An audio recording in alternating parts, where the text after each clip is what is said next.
What's up, ladies and gentlemen? Happy Friday. We got a great one today. You think you know what's going on in the medical field? I got someone who does. Here we go. Shut up and sit down. The Business Bros Podcast was created for you. Learn from the business professionals who come to share their stories. Find out what's working in business, on social media, what's hot and what's not, straight from the mouths of successful entrepreneurs out there doing the real work. And now, welcome to another episode of Business Bros. What up, ladies and gentlemen? Yeah, it's a little bit funny, huh? The whole online delay thing is a little weird, but that's cool. We'll get through it. Ladies and gents, I want to welcome Dave Ferrera to the program from Quantum Fund.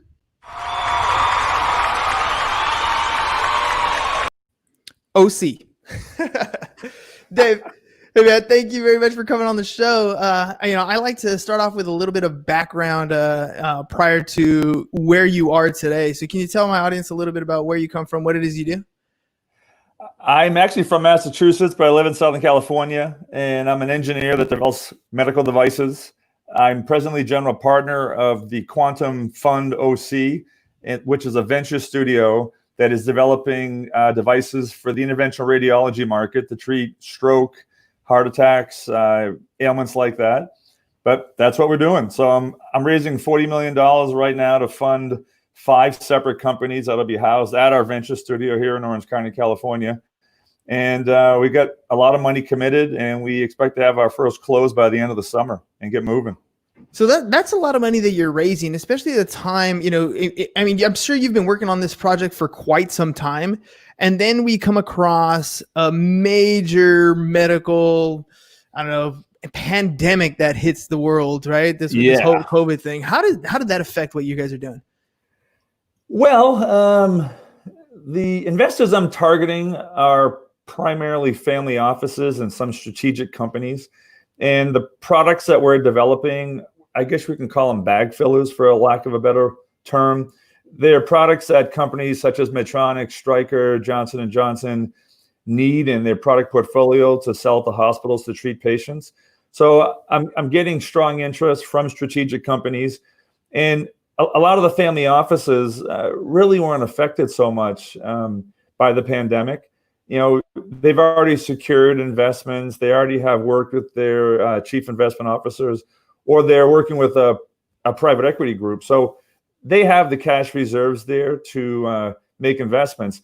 A lot of the venture capital firms have put the brakes on. So they want to make sure that the companies they already have existed financing in, they're securing those. So, and really, I'd say in the past 5 to 7 years, venture capital is not really targeting med tech investment. And the companies I'm creating, I'm not asking to put $50 million to work in each company. I'm looking to put $3 to $11 million in per company, not run clinical trials. So it's more of an efficient way of getting products to the market and into the sales bag. So I'm really targeting different investors, which I wouldn't say are immune to the pandemic, but it's just a different investment vehicle. Also, some of the angel networks I'm speaking to also see this as a way to make investments, because I'm looking at the 510K medical device FDA approval process versus running the clinical trials. Now, during the pandemic, a lot of hospitals aren't treating elective patients, only emergency patients. And, for instance, my son is a sales rep in the orthopedic business, and he was unable to get to a lot of the hospitals because a lot of the procedures in orthopedic were elective cases. So, once again, the market I'm targeting is still in demand. Interventional radiology is still a growing market worldwide. So I kind of lucked out there. But yeah, the pandemic has kind of tapped the brakes, but it hasn't slowed us down, very much. So one of the positive things this pandemic has done in many people's eyes is it's kind of pushed technology in a fast forward direction. So, 3 months ago, we weren't doing video calls on a regular basis. It was an option. You can hop on your iPhone and kind of, do a video chat, and that was cool. But today, that's our main way of communicating. That's our main way of having a social connection with people. And there's been a lot of technological pushes where we've just hit the fast forward button. How's it in the medical field? Have we, pushed forward in technology and what we utilize to help facilitate whatever is going on in the medical field? Well, as you noticed, it was a little hard for me to get online. I had to download Google Chrome onto my computer. But I mean, I can say I probably have 4 or 5 Zoom calls a day. And over the past several months, I think all of last year, I had 4 or 5 video conferences. So at least in my industry as an engineer, I'm using it every day. But the telemedicine market has exploded. My mother was out visiting for 4 months. She was supposed to come out for a couple of weeks in February and ended up staying for 4 months. She just flew home a few weeks ago. And I was able to get her a doctor visit with physicians here at Hoag and Orange County, all through a Zoom meeting. She met with a nurse practitioner and a physician for an hour and a half, and they were able to ask her questions and virtually diagnose her. And I'm seeing the same thing with the ischemic stroke market. A lot of neurologists are using telemedicine or telestroke to evaluate patients, read the diagnostic imaging from either a CT, an MR, or a DSA, and efficiently see the patients versus having to drive to the hospital, which takes time. All this can be done on the computer now. And I do think that's going to be what is done in the future moving forward. It's much more efficient. That's just the way it's going to be. So, and that also plays in artificial intelligence. There's, that sounds like a very complicated thing to do, but there's there's the AI and VR, the virtual reality. We're now developing devices that are called augmented reality. And you can use the technology, the products, which have to be designed specifically, with some other imaging technology, which then can be used to reduce the radiation used in these procedures. Right now, if you have a digital subtraction angiography procedure that's in the angio lab, the patient, the doctor is being exposed to radiation, which they have to be able to see the devices that are being deployed. There's new technology being developed based on imaging cameras that will be used inside of a room without radiation at all. So this pandemic is speeding up how that technology is being designed, developed, and implemented. You mentioned earlier that some of those VCs are pumping the brakes on companies that they're investing in. And yet I've seen different things. So in the real estate industry, we do a lot of inspections of homes, right? And I've seen some technology where it's just a little adaptation that goes on the cell phone. They put it up to a wall, and they can see through the wall. They can see the pipes. They can see what's going on, inside, essentially like almost an X-ray. Maybe it captures, moisture, that sort of stuff. Are VCs looking to invest in companies that are doing things like that, where we can take away the physical doctor-patient communication, but still have that virtual sense and utilize the technology that they have in place so that we can meet with, let's say, your mom virtually without ever having to step foot? Yeah, the typical venture capital investment is a big investment, a new indication, a new therapy. They're swinging for the fences, looking for grand slams. So if they're doing 10 deals, they want to put $25, $50 million into a deal and have that be a 10 or 15x return.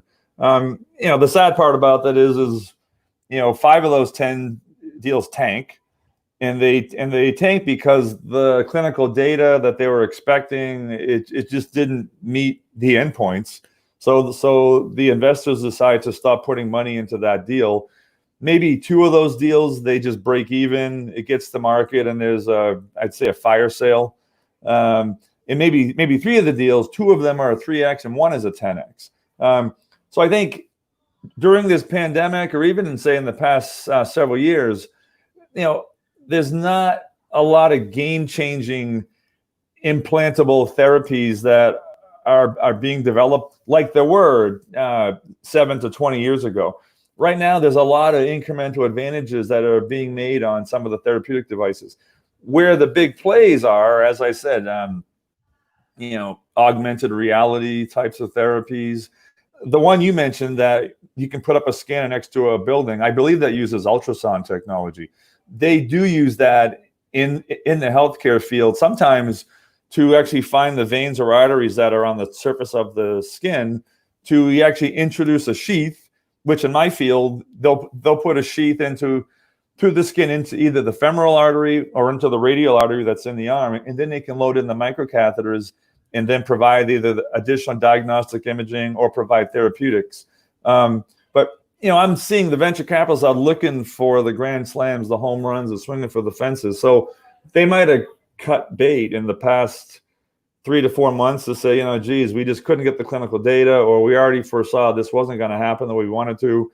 So they're either stop investing or they're out there looking for those bigger new technologies, which really could be telemedicine.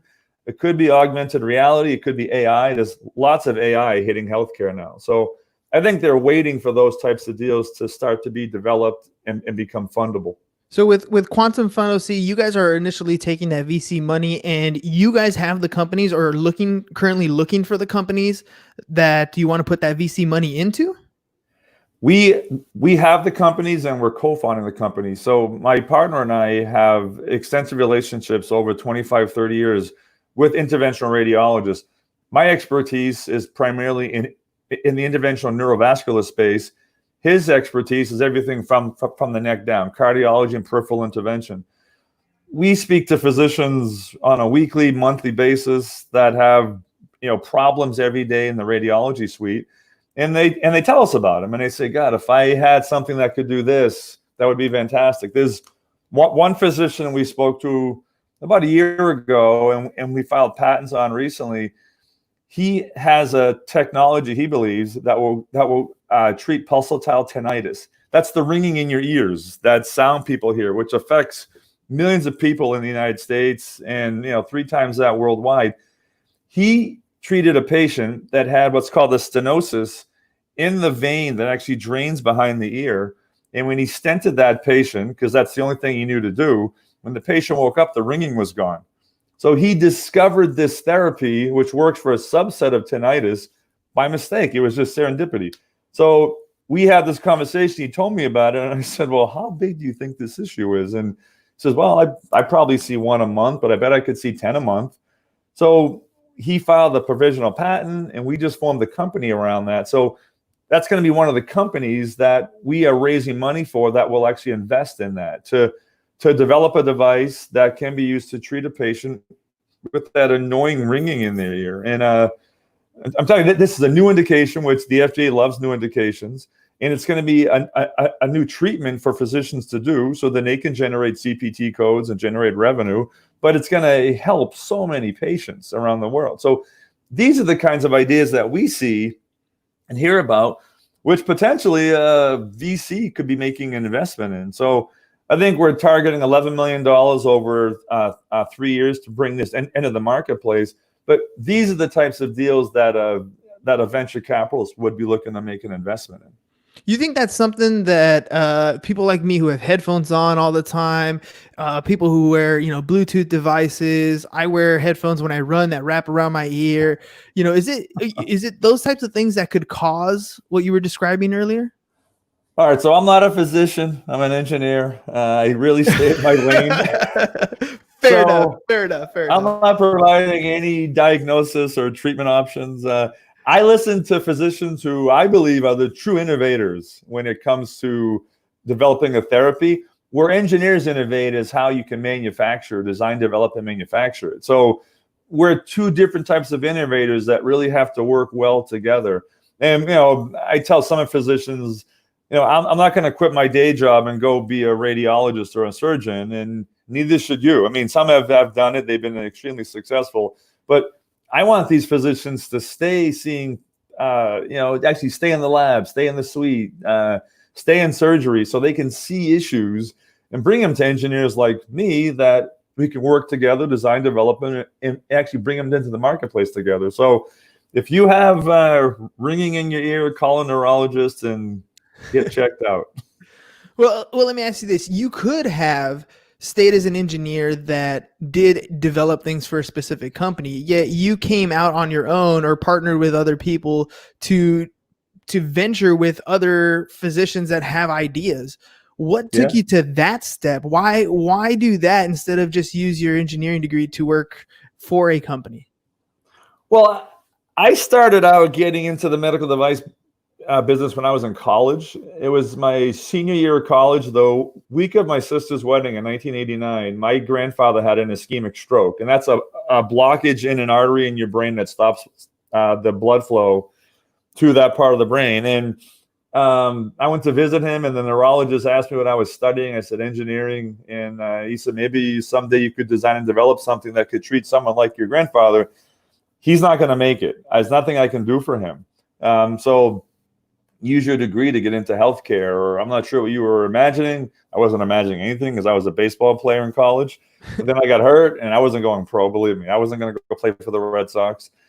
So I looked for an internship in healthcare, and I began working for a medical device company called USCI, United States Catheter and Instruments, which was a division of a bigger company called CR Bard. And I interned there for about 9 months. And then upon graduation, they had a major regulatory issue, and I didn't get hired there. I ended up getting a job at a company in Tempe, Arizona, a small company. It wasn't quite family owned, but it was more or less. And I was making dialysis catheters for them. I was extruding and molding hubs and assembling the catheters. Then I thought, hey, maybe I should go work for a bigger company. A year later, in 1992, I went to work for Boston Scientific, which was back in Massachusetts.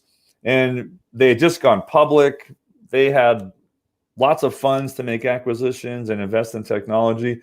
I became an extrusion engineer there, making catheters for them.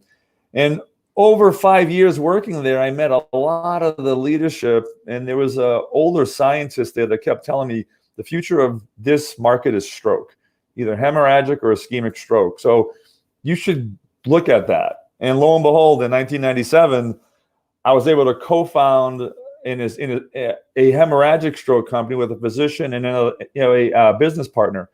So we had the business guy that had the vision that could raise the money. We had the physician who had the problem, who actually had a patent issue, but they needed someone like me to design, develop it, and actually make it. So I had worked for that big company.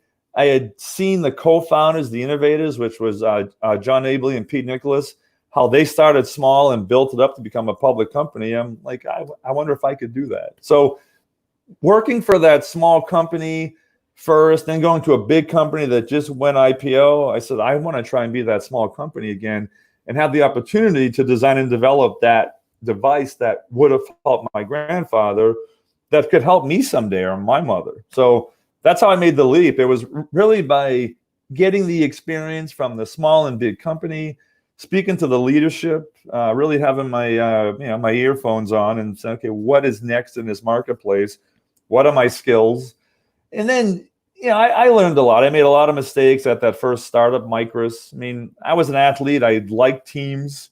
You're a baseball player. Pitchers get eight guys behind them that all do different things. A business is the same thing. You can't do this alone. If anybody thinks Elon Musk and Mark Zuckerberg did this all on their own, they're fooling themselves. Those guys had teams. They made mistakes. Failure is a big part of success. And I failed at my first company. I actually got fired 2 years in.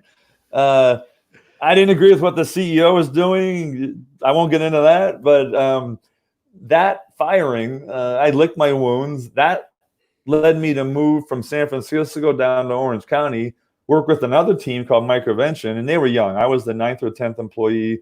They were a rock star team of seasoned veterans, and I worked with them for 6 or 7 years.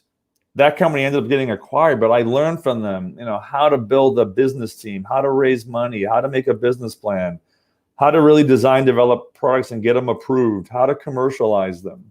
And then after all that, in 2007, I co-founded another company with another business guy and doctor, and that was the device that we designed and developed that would have helped my grandfather, and that was called the stent retriever.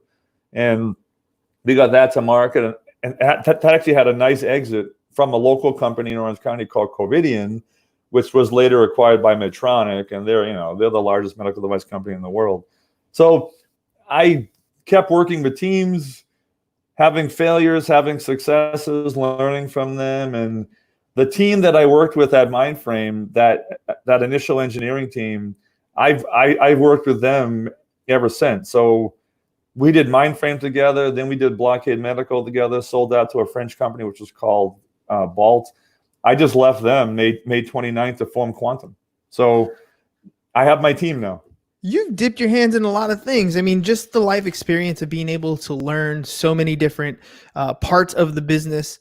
So then it kind of makes me want to ask you if, I'm a big movie guy. And when you mentioned Elon Musk, Tony Stark popped into my head.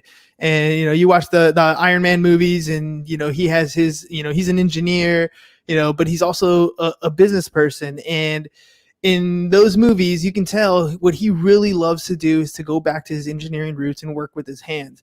Yeah. So I'm going to ask you the same type of thing. You've dipped your hands in so many different aspects of the business, from commercializing a product to raising revenue.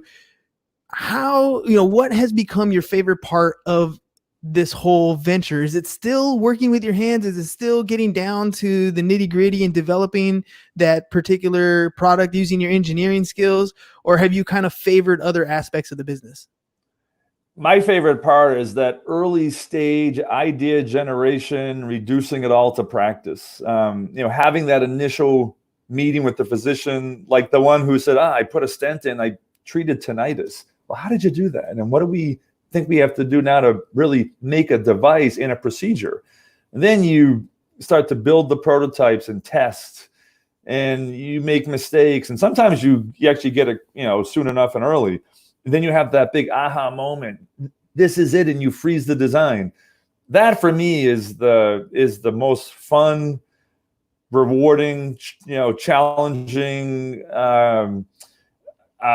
you actually grow a lot in that period, and you you actually test yourself. You get stressed, sleepless nights. Are you basically, when you're talking to these physicians and they kind of have, like, I imagine the way you're describing this conversation, that physician told you about a procedure they had.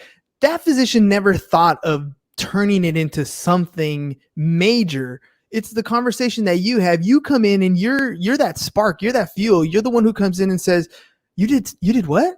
Hey, by the way, do you know we can do this? And all of a sudden your mind starts going and you can't sleep. You're probably dreaming about solutions the whole time. You planted a seed in this, physician's mind of an opportunity that can happen. Now now they can't sleep because they got this opportunity in their head until something actually, blooms and grows from that. Is that usually the process that you're describing? Most of the times. Some of the times, I'm just kind of looking for problems. I'll read the journals. Like, there's the journal right here. I read this all the time, and you'll see case reports of failed procedures or devices that are breaking. I'll attend conferences, and I like to attend because everything doesn't always go right. And then you'll have a conversation with a physician who, I was treating a patient and this happened. And in this specific case, this physician told me and our team at Balt about this idea 2 years ago. And I actually stopped him in his tracks and I said, if you think this is a great idea, then I need you to go file a provisional patent application. This is your idea, and this is going to be your solution. So I don't want to hear any more. And until you file that provisional patent application, I don't want to speak to you about this anymore. A year later, I saw him again at another meeting, and I said, "Hey, did you file the actual patent application? And are you getting ready to convert that?" He goes, "Nah, I never filed it." And I got so mad at him, and I said, "I would quit my day job to be the CEO of that company." I go, "So I'm not even going to talk to you until you tell me you filed the provisional." And he walked away like, "Who is this crazy guy?" And the sales rep that I know that's good friends with him said, "Hey, what did you do to this doctor? He's really rattled and upset." And I go, "This is what I told him." So 90 days later, he sent me a text, "Hey, I filed the patent, asshole." And I was like, okay. So then I drove out to see him and I said, all right, well, this is what I'm going to do. I'm leaving my day job to form a company that's going to put together operating plans for multiple companies. I want this in our portfolio. And so I must have, kicked him in the knees or in the butt. And he said, wow, if this guy who's a device guy thinks that this is such a great idea, and I already know this because it helps all my patients or some of them, then I should get on it. So yeah, it can be motivating to the physician innovator to speak to an engineer that's been through this before, but then it's motivating for me to be like, I know we can make that product in that device. And yeah, it kind of works hand in hand. That's always been, to me, one of the most fascinating parts of business. That initial, holy shit, I got something here that can probably be big, right? This is a great idea. How do we make it happen?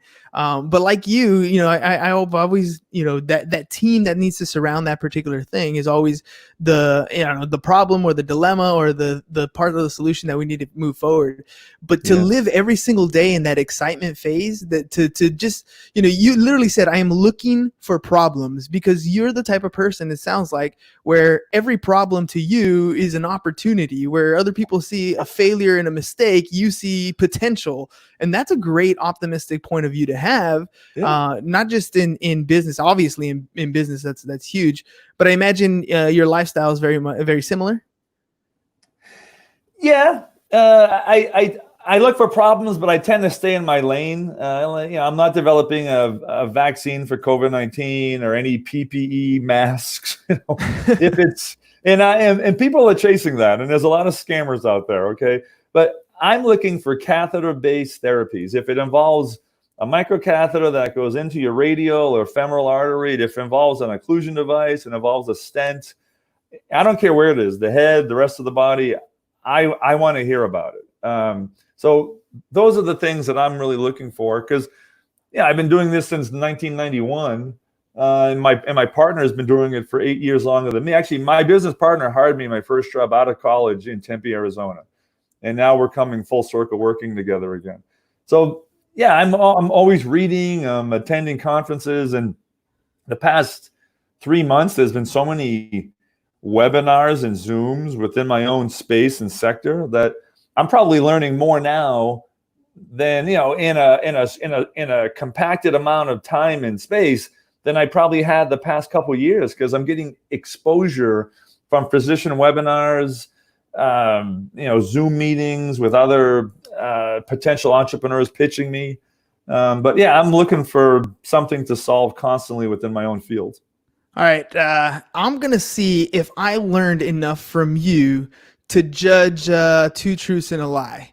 So let's see if I've gotten to know you in the total 27 minutes that we've been able to have a conversation. Let's see if I can guess your two truths and a lie. You ready, Dave? I'm ready.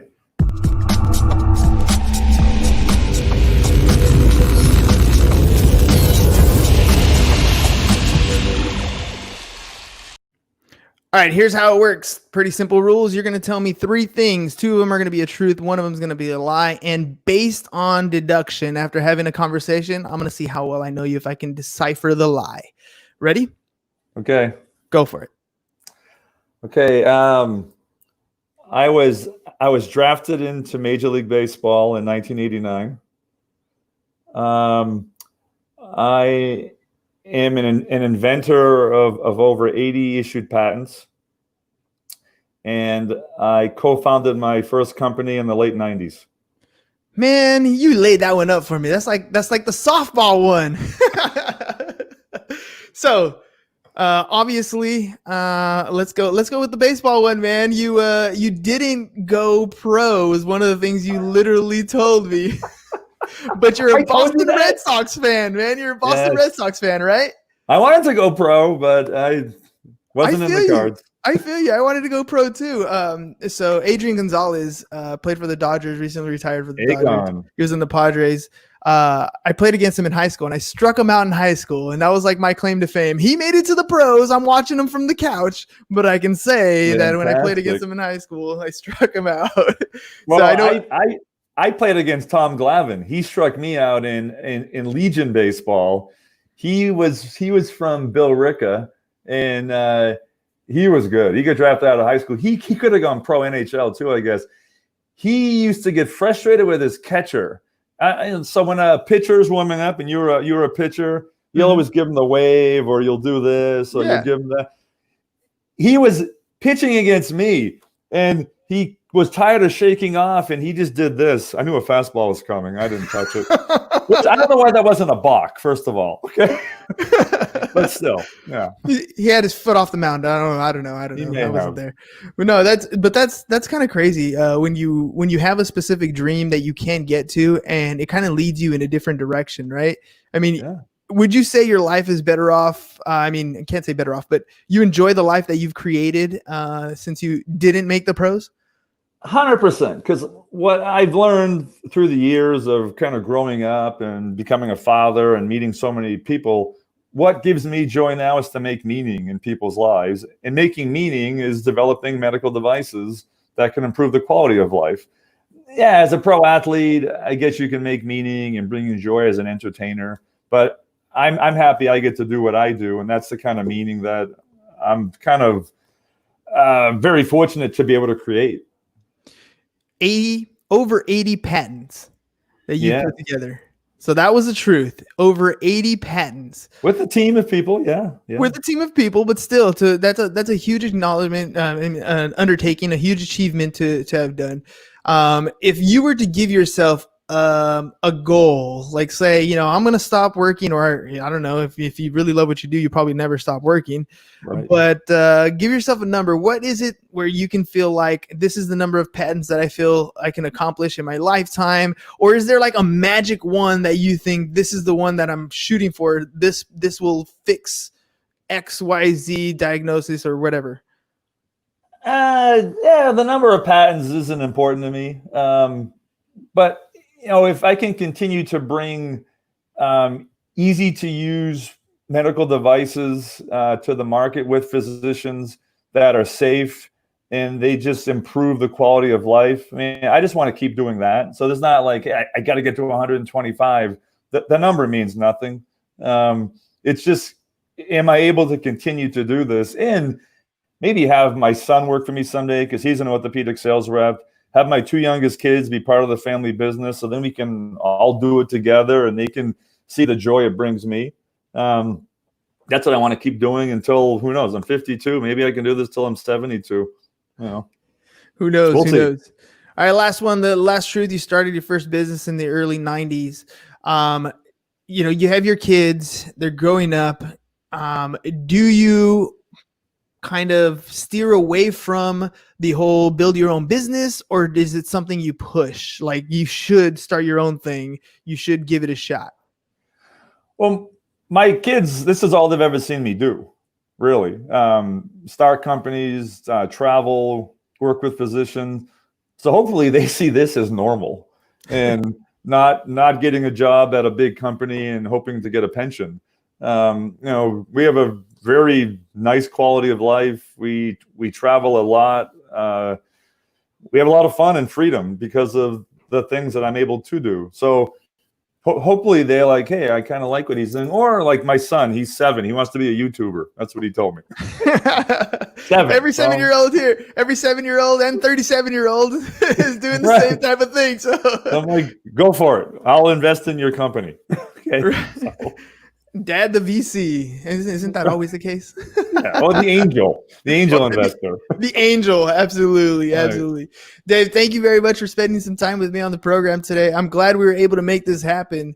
I want to make sure that everybody knows, if you guys are in the medical field, if you're looking for, you have stumbled across something, maybe there's something you do to help your patients out.